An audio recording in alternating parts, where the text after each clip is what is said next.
Hey! Today we are going to learn to talk about the future. But first, let's listen this conversation between John and Susan. Hey Susan, how's everything going? Hi, John. Everything is fine. Enjoying vacation time. So am I. Hey, are you traveling somewhere? I know you and Mary still have a couple of vacation weeks left.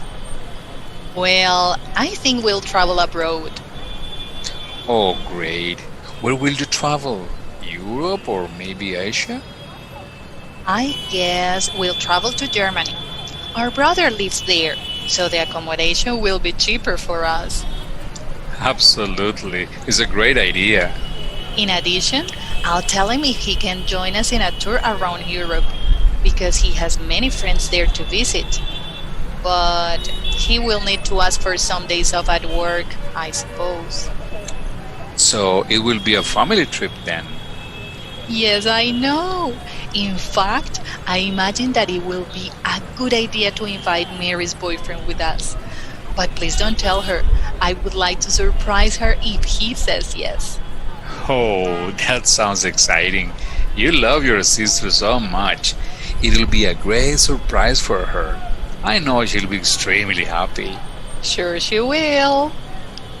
And don't worry, I promise I won't tell anything to her.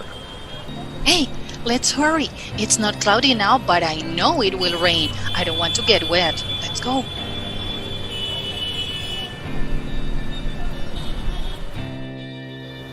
Let's go over some sentences so we really check the full use of will.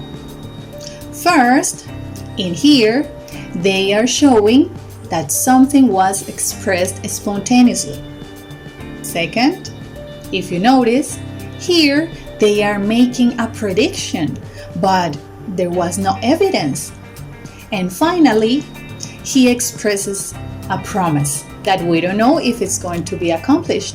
So these are the three functional aspects of will. We use it to promise. We use it to express spontaneous decisions, and we use it to make predictions based in no evidence.